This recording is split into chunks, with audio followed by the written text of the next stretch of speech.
Salut, il est 6 heures du matin et aujourd'hui je pars en randonnée. Donc je vais partir en rando près d'une ville qui s'appelle Corona. C'est à peu près à une demi-heure d'ici, j'avais pas envie d'aller trop loin. Et ce que je vais faire, c'est tout simplement suivre une crête qui va m'emmener vers une ancienne cabine, entre guillemets, une ancienne petite cabane en pierre qui a été construite dans les années 30. Alors c'est une ruine, c'est ce qu'il en reste. Je pense que la rando devrait prendre à peu près 5 heures aller-retour. Et à mon avis, je vais voir pas mal de monde. Donc là, je vais commencer à conduire. Et je vous vois sur le parking. A tout de suite.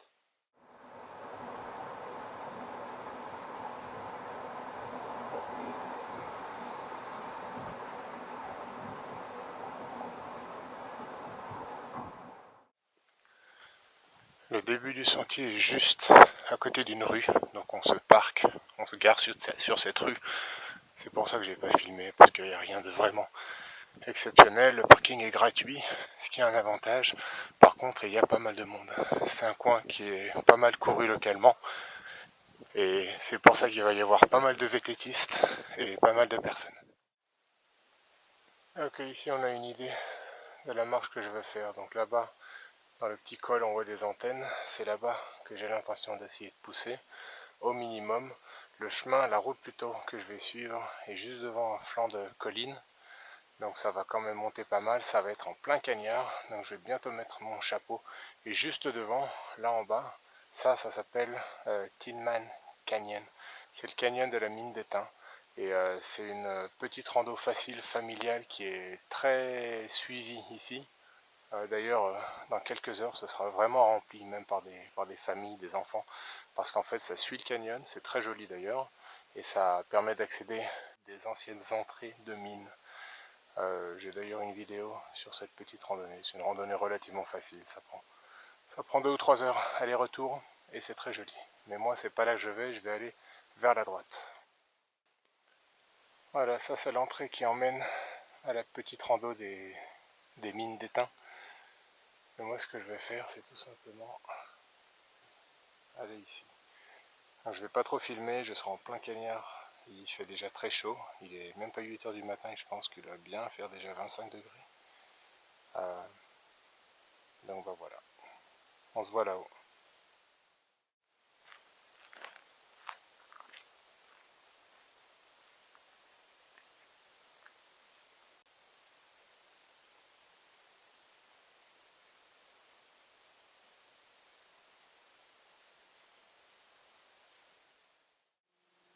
Et voilà, donc là on surplombe le canyon de la mine d'étain, on en voit le bout. En fait mon but c'est d'arriver là, à l'antenne radio, qui est de l'autre côté. Donc il me reste un petit bout de chemin, mais ça devrait être relativement rapide. Je vais à un bon rythme. Et voilà une vue sur le comté de Riverside et la ville de Corona. Et en fait c'est par là que je suis venu, l'autoroute est là en bas. Et là-bas de l'autre côté on peut voir les montagnes de Saint-Gabriel. C'est un petit peu au nord-est de Los Angeles et c'est plutôt des 3000 mètres. Voilà, et moi je continue. Il faisait en fait plutôt 21-22 degrés en bas, il n'est pas 25 degrés comme j'ai dit, j'ai regardé. Et là, je viens de vérifier, et là maintenant il fait à peu près 26-27 degrés. Donc la température est en train de grimper assez vite, et c'est ça qui rend la marche difficile en fait. La grosse chaleur, mais je vois déjà mon objectif, comme je disais tout à l'heure là-bas, on voit la tour de radio et juste à côté on voit des sapins et des pins, et c'est là où est la petite cabane en ruine où je veux aller. Beaucoup de monde jusqu'à maintenant, mais ça c'est pas une surprise. Beaucoup de vététistes, je m'y attendais, mais aussi beaucoup de randonneurs, ce qui m'étonne un peu plus.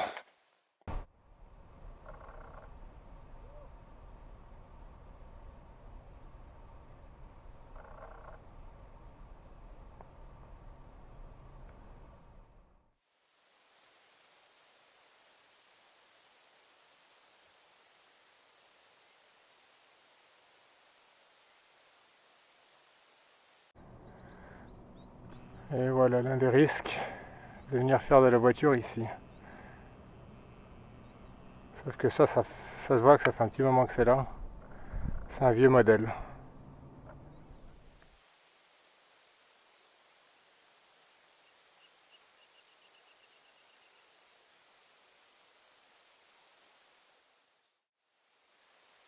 Et voilà. Donc, je ne sais pas si on voit bien sur la caméra, mais là on voit des pins, des petits sapins dans l'espèce de petit col. C'est là qu'est la petite cabine. Donc j'y suis. Le GPS dit que c'est à peu près 500 mètres à vol d'oiseau. Et on voit le relais de radio tout là-bas derrière. Donc j'y serai bientôt. Et on a 800 mètres d'altitude, donc ça fait à peu près 400 mètres de dénivelé. Encore un pavot. Un pavot qui ressemble à un œuf, c'est le dernier. Il résiste à la chaleur parce qu'il est encore à l'ombre. Ceux-là sortent au printemps. Ils sont super hauts et absolument magnifiques. Et là, c'est tout ce qui reste. Encore pas mal de randonneurs malgré tout, évidemment moins qu'au début. Mais je répète, c'est une rando qui est pas mal courue. Moi j'avais déjà fait cette rando, mais en venant de l'autre côté des montagnes en fait, depuis le comté d'Orange. C'est la première fois que je viens en venant depuis le comté de Riverside. Donc là en fait j'arrive en gros par le nord et j'étais déjà venu par le sud. Sauf qu'en venant par le sud, c'est une sacrée marche. Enfin une sacrée marche. Ça fait à peu près, je crois que j'avais mis 7 heures aller-retour. Et bon, en général, je marche. Je cours pas, mais je marche quand même un relativement bon rythme. Donc ouais, c'est quand même c'est pas loin de 30 km total. Donc là, j'ai quoi? J'ai mis 1 heure et demie parce qu'on est plus proche en distance. Mais je dois dire que je pensais que ce serait quand même un peu plus facile. Je pensais que ce serait un petit peu plus près. Il fait 30 degrés. Je viens de regarder mon petit thermomètre. Ça y est, on est à 30 degrés.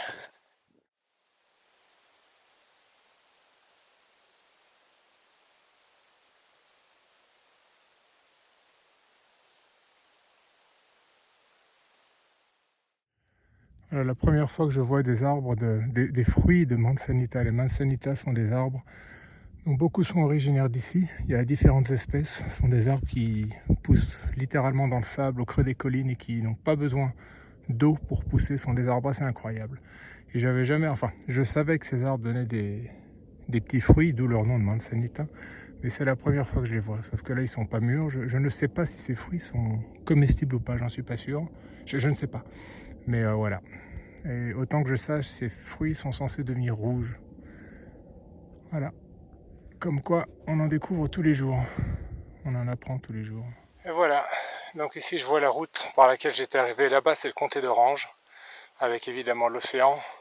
Là, on est vers le nord, donc là-bas sont les montagnes de Saint-Gabriel, le nord-est de Los Angeles. Los Angeles est par là-bas, on va pas le voir.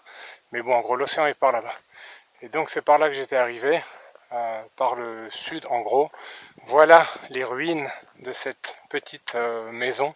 En fait, très rapidement, ce que j'ai trouvé en ligne sur cet endroit, c'est qu'apparemment dans les années 30, c'était un sénateur, un gars qui était sénateur, qui était venu se faire construire une résidence secondaire ici. Pourquoi, j'en sais rien.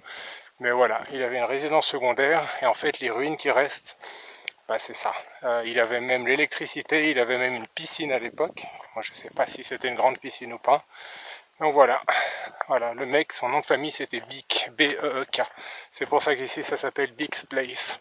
Et puis je sais même pas si je vais pousser jusqu'au petit ballon qui est là-haut. Mais voilà, donc je vais m'approcher en tout cas de la petite ruine. Et je vous vois là-bas, j'ai le topo, j'ai regardé la température, il fait encore 30 degrés. Bon, il est même pas encore 9 h du mat, il est 8 h 45. Il fait 30 degrés et on est à peu près à 850 mètres d'altitude, on a commencé à 400. Donc je pensais qu'il y aurait plus de dénivelé que ça. Mais voilà. Et puis ouais, il faut à peu près 2 heures pour arriver ici. Donc je continue et puis je vous vois là-bas. Voilà, on a ici ce qui reste d'une tour qui servait à observer les feux de forêt en été, donc j'imagine que ça c'était dans les années 60-70.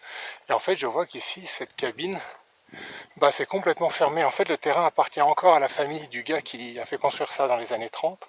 D'ailleurs c'est une famille qui doit avoir pas mal de sous parce qu'ils sont propriétaires d'un bac, un bac qui fait traverser les voitures à Newport Beach, pas très loin d'ici. Bon bref, mais je suis en train de voir qu'ils ont complètement fermé. La petite baraque a été un petit peu rénovée, je peux pas vous montrer parce qu'elle est malheureusement un peu cachée. Mais la dernière fois que j'étais venu ici, j'étais complètement entré et c'était tout en ruine. Et là, en fait, ils ont réutilisé certains murs et ils ont rénové tout ça. Ils ont complètement fermé. Je suis venu ici il y a quoi, il y a 2 ou 3 ans. J'avais d'ailleurs filmé une petite vidéo. Et tous ces murs en pierre, c'était complètement en ruine. c'était complètement en ruine, c'était complètement ouvert. Et là, ils ont plus ou moins fermé la propriété, donc j'imagine qu'ils ont...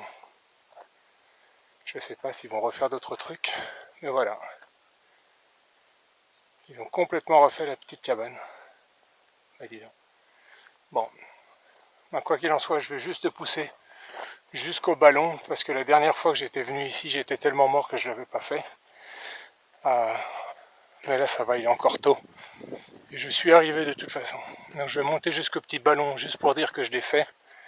Et je vous vois là-haut.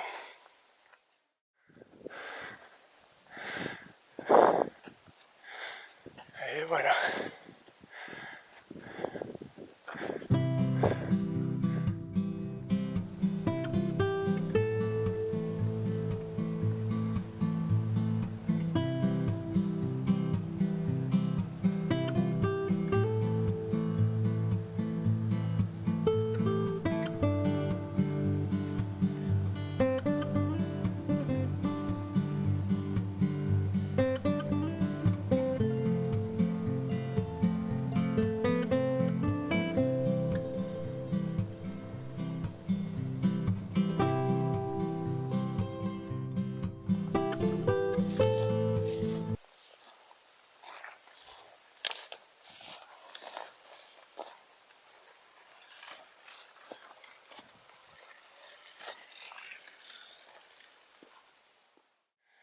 Bon, bah, je vais terminer cette vidéo ici. Donc c'était à la fin 874 mètres d'altitude. J'ai regardé mon altimètre. Toujours 30 degrés, il est 9 h du matin, donc je vais redescendre juste au bon moment en fait. Parce que ici vers 2-3 heures de l'après-midi, à mon avis, ce sera pas marrant. Et voilà, je finis ici dans cette espèce de vieille structure. Je sais pas trop ce que c'est, je sais pas trop à quoi ça servait. Et je suis juste au-dessus donc de ce qui était avant Big's Place et qui est maintenant fermé. Donc je pense que je vais mettre à peu près 2 heures pour redescendre par là-bas en bas. Mais voilà, randonnée sympa, pas très longue, quand même mis en hiver, mais randonnée sympa. Donc voilà, je vous vois dans la prochaine vidéo, à plus tard.